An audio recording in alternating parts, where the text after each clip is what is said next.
ករណីគេភ័យគឺកំពុងតែឆាបឆេះយ៉ាងសន្ធោសន្ធៅខ្លាំងមែនទែននៅតាមបណ្ដោយផ្លូវ271សង្កាត់បឹងរាំងខណ្ឌទួលគោករាជធានីភ្នំពេញនៅយប់ថ្ងៃសុក្រទី13ខែកុម្ភៈឆ្នាំ2026គឺឆេះខ្លាំងមែនទែនហើយសំឡេងផ្ទុះឌុងដាំង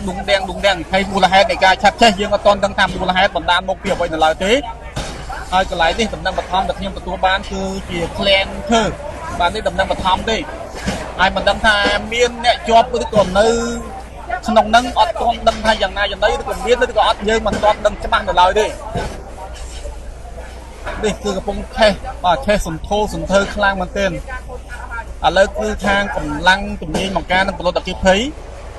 កំពុងតែដុតដៃដុតជើងញាប់ដៃញាប់ជើងខ្លាំងមែនទែនក្នុងការបាញ់ពលរដ្ឋបាទជាវាងក្នុងការឆ្លងរៀលដាលទៅកាន់កន្លែងផ្សេងច្រើនទៀតព្រោះយើងឃើញថាស្ថានភាពនេះគឺឆេះយ៉ាងសន្ធោសន្ធៅខ្លាំងមែនទែន